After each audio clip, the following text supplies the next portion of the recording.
Welcome back to the deep dive. Today, we're going deep into the world of ancient Israelite worship. Oh, fascinating. Yeah, specifically the how and why behind all those elaborate rituals laid out in the book of Leviticus. Lots to unpack there. Get ready for some seriously intriguing details because we're going way beyond the surface Sounds good. to uncover what these practices reveal about human nature and maybe even, how they connect to our beliefs today. You know, what I find so fascinating about this topic is just how deeply these rituals were woven into everyday life for the Israelites. Yeah. I mean, every offering, every single gesture was imbued with symbolic meaning. Right. It's like they were telling a larger story about their covenant with God, their search for atonement, and ultimately, their yearning to be close with the divine. It's a lot more than just, going through the motions. Absolutely. So we're working with excerpts from a really in-depth study on Leviticus, focusing on those first few chapters. Oh, wow. And it gets into all the nitty-gritty, different types of offerings, the role of the priests, even a whole section on the symbolism of certain ingredients. It's true. The level of detail can be a bit overwhelming when you first dive in. Yeah. But once you start to grasp the underlying principles, Yeah. it's like watching this carefully choreographed dance unfold. Right. Every step has a precise purpose. So let's set the stage. We're talking about the Israelites at Mount Sinai, Okay. fresh out of Egypt, entering into this covenant with God. Right. And this wasn't just some casual agreement. It was like setting the terms for their entire relationship. That's right. This covenant had like three main parts: shared beliefs, a code of laws, to live by, and a prescribed way of worship. Like a whole system. Leviticus is all about that third part. Okay. Essentially, it's a guidebook for how the Israelites were meant to express their devotion and keep a good relationship with God. At the heart of it all were the sacrifices. Yeah. But it wasn't just about bringing God gifts, right? Oh, no. There was a lot more to it. It was much deeper than that. Yeah. The sacrifices had all these layers of meaning. Okay. They were a way to seek atonement for sins, to try to fix that broken connection with God, and a powerful way to express gratitude, recognizing that they depended on God's blessings. So there's definitely more to this than meets the eye. Absolutely. Our source breaks down three main categories of offerings: Okay. tribute offerings, sanctuary endowments, and altar sacrifices. Got it. Can you just unpack those a bit? Yeah, of course. So think of the tribute offerings as kind of a divine tax, Sure. acknowledging God's authority. Right. These were obligatory first fruits of the harvest, firstborn animals, all that. So it's recognizing that everything ultimately belongs to God. Exactly. It's a tangible way of saying, you're in charge here. Yeah, like, this is yours. Exactly. Yeah. Then you have sanctuary endowments. Okay. These were more like voluntary donations supporting the upkeep of the sanctuary itself. Gotta keep the lights on. Exactly. And then finally, we get to the altar sacrifices, the ones we'll be focusing on today. Okay. These involved animal sacrifices or offerings of grain, Yeah. all taking place at the altar in the sanctuary courtyard. So that brings us to the offerings themselves. Okay. Our Leviticus expert outlines three main types: the olah, the minha, and the ziva hasalamim. Let's start with that olah. Right. This one sounds pretty intense, a whole burnt offering. It was a powerful statement.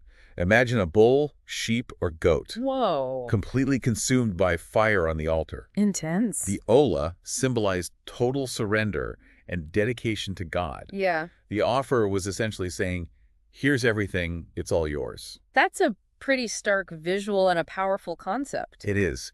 And it's interesting to note that even in the ancient world, sacrificing something precious was a common way to show commitment or allegiance, like swearing an oath on something sacred. Okay. Or the sacrifices soldiers made in battle, giving up something dear for a greater good. Yeah, that seems to resonate across time and cultures. It does. All right, let's move on to the minha. This one involves grain. Yes. It's a bit less dramatic, maybe. Visually, perhaps, Yeah. but symbolically, no less significant. Okay. The minha, a grain offering made with fine flour, oil, and incense. It had variations, baked, fried, all kinds. Okay. But the key part was that a portion of it was burned on the altar as a memorial. A memorial. Now that piques my curiosity. Yeah. What did that actually signify? That's where it gets really fascinating. Okay. Some scholars see it as acknowledging God's provision, gratitude for a good harvest. Okay. Others interpret it as a symbol of the offer themselves, being consumed by that divine fire, so to speak. Like a spiritual offering going beyond the physical. Precisely. Yeah. There's even a theory that it was a way for God to, remember the offerer Oh, wow. and their devotion, Interesting. like a spiritual inscription. So many layers of meaning packed into this. There are. Okay, lastly, we have the Zeba Hasalamim, also known as the peace or communion offering. Right. What set this one apart? So the Ziva Haslemim, it was still a blood sacrifice, but unlike the Ola, where everything was burned, Right. a portion of it was actually eaten in a sacred meal, shared with God, represented by the priests. So it's like a shared meal celebrating that fellowship with God. Exactly. Yeah. The Ziva Hasalamim was all about restoring, strengthening that bond, Yeah. symbolizing reconciliation and a renewed connection. Makes you think about how shared meals, even today, bring people together. Absolutely. Breaking bread, telling stories, strengthening those ties. It's an ancient practice that, echoes across cultures and religions. Yeah. Where communal meals are often central to ceremonies and celebrations. Okay, so we've got the big picture of the why behind these sacrifices, their purpose and meaning. Right. But Leviticus goes into such detail about how it does. Our source walks us through the step-by-step process of offering a sacrifice based on those instructions in Leviticus chapter 1. Get ready for some serious detail. It's in those details that we can really appreciate the significance of it all. Right. The care and precision the Israelites put into their worship. Okay, then, let's get into the specifics. Right. First up, choosing the animal. Seems like not just any critter would do. You're right. It had to be unblemished, a male from the herd or flock. Okay. Usually a bull, sheep, or goat. Offering the best of what they had. It was a sign of deep respect. Like bringing your best dish to a potluck. Exactly. Shows you care. But for those who couldn't afford a large animal, right, Leviticus has a provision for that. Okay. Doves or pigeons were acceptable. So everyone, regardless of their means, could participate. That's right. The point was that everyone could connect with God. That's pretty inclusive for ancient times. It is. So you've got your unblemished animal, then what? This is where things get really powerful, both symbolically and emotionally. Okay. The offerer would lay their hands on the victim's head. That sounds incredibly weighty. What was the meaning behind that? Imagine standing there, your hand on the head of this creature. It was a profound act, signifying a transfer of essence, a connection between the offerer and the sacrifice. Wow.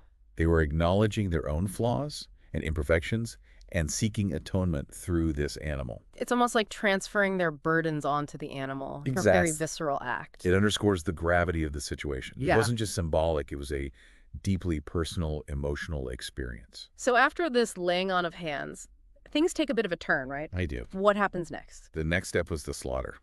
And the priest played a key role here, splashing the blood around the altar. Blood splashing.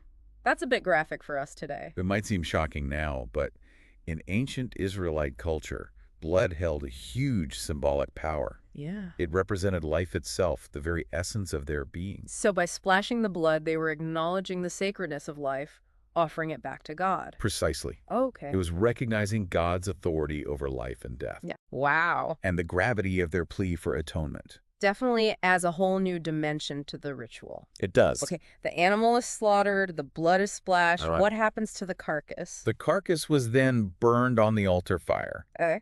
And again, there were specific instructions for the different parts. Okay. Some burned entirely, others were given to the priests. So even in the burning, there's order and purpose. Exactly. Nothing is wasted. Every detail carefully prescribed, Yeah. highlighting the importance of precision and intentionality. Okay, we've got the choosing, the laying on of hands, the slaughter, the burning. Are we done yet? Almost. There's one final step. Might seem a bit unexpected. Okay. The entrails and shins of the animal were washed before being burned. Wait, they washed the inside of the animal? Why? It might seem odd to us, Yeah. but this washing emphasizes the meticulous nature of the ritual. Okay. It was about purification, Okay. both of the offering and symbolically the offerer. So like a final cleansing before it's consumed by the fire. Exactly. It reinforces this idea that approaching God requires purity Right. and intentionality. Yeah. It wasn't something to be taken lightly. All right, so we've walked through the whole process step by step. We have. Quite a journey. It is. Our Leviticus expert also digs into some interesting details and prohibitions surrounding these sacrifices. Right. Like, wasn't there a salt ban? Actually, quite the opposite. Oh. Salt was crucial in every offering. Oh, really? It wasn't forbidden at all. I must have gotten my notes mixed up. It happens. So why was salt so important? Salt was this powerful symbol representing purity, stability, Okay. the enduring nature of the covenant. Right. Remember, the Israelites were entering into this binding agreement with God. Yeah.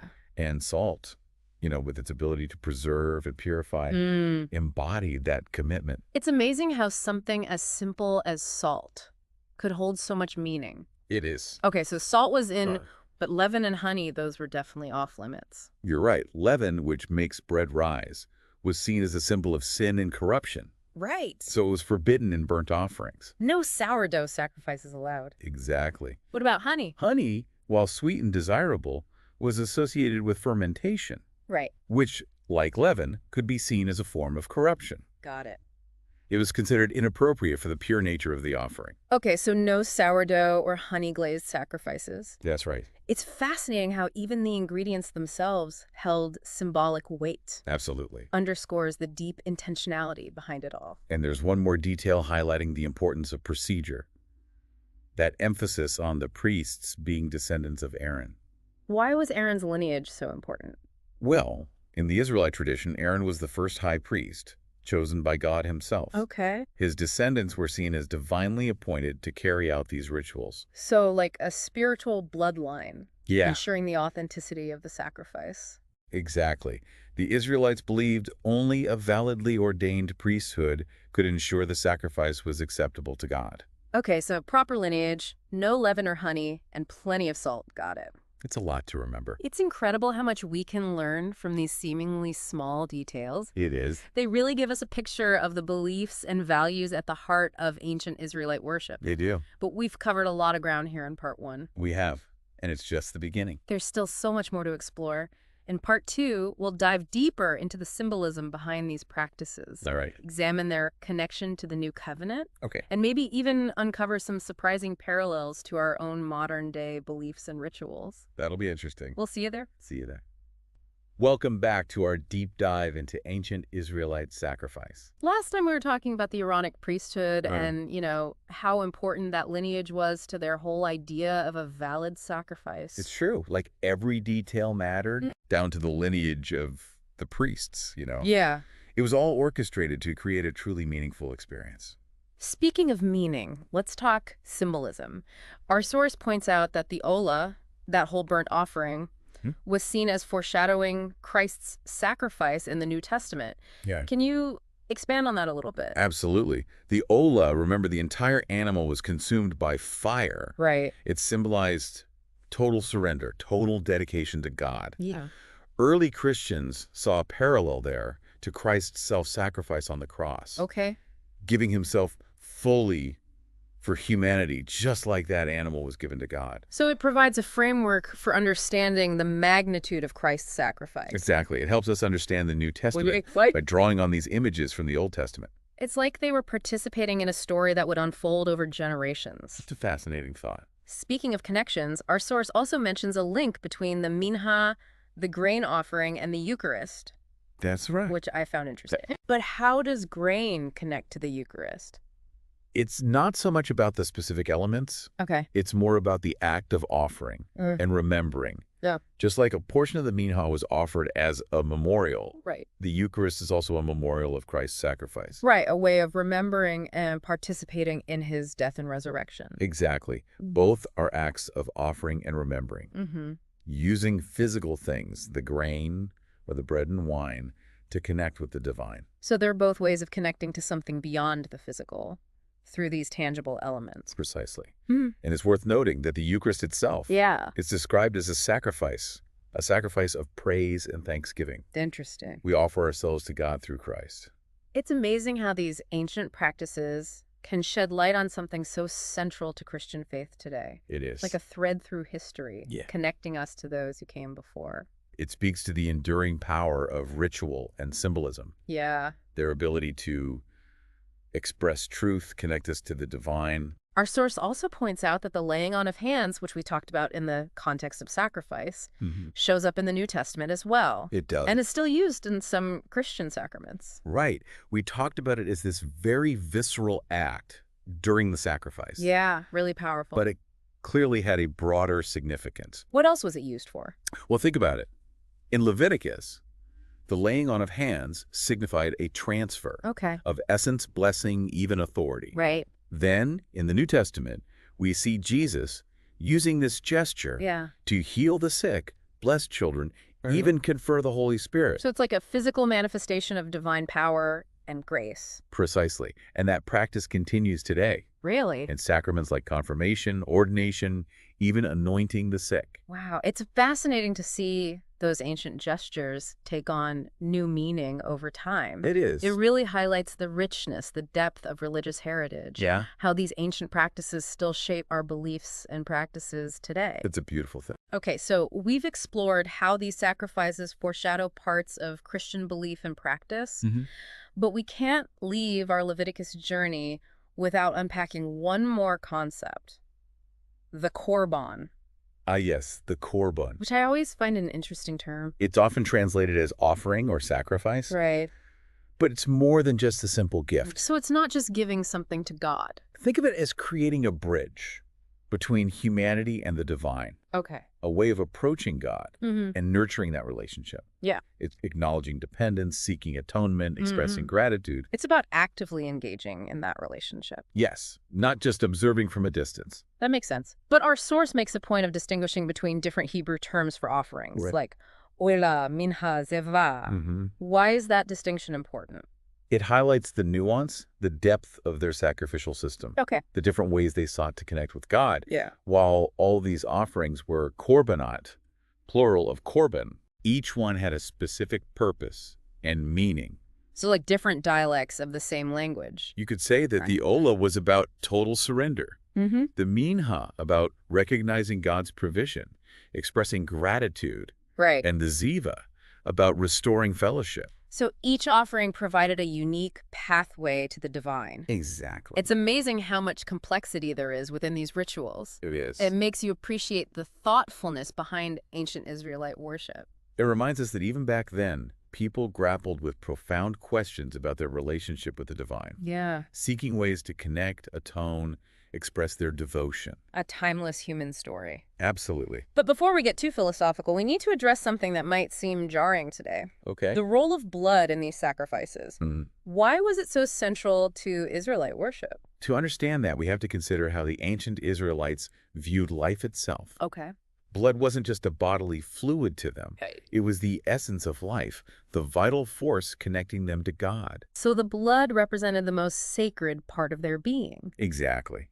By sacrificing the blood, they were offering back to God the most precious thing they possessed. Their very life force. That really reframes sacrifice as something far more profound than just a gesture. It was an act of ultimate surrender and devotion. Because for the Israelites, sin was seen as severing the relationship with God. Right. A kind of spiritual death. Yeah. So the shedding of blood acknowledged the seriousness of sin and their desire to repair that connection. The blood, representing life, became the means of reconciling with God and restoring that wholeness. Wow, that's a powerful concept. It is. And one that resonates in different ways across cultures and religions. Absolutely. It's incredible how these ancient practices, even though they seem so foreign to us now, can offer insights into the human condition, our longing to connect with something beyond ourselves. It's a universal desire. We've covered so much ground in part 2, exploring the symbolism of sacrifice, connections to Christian beliefs. Right. The profound meaning behind the korban and the role of blood. It's been quite a journey.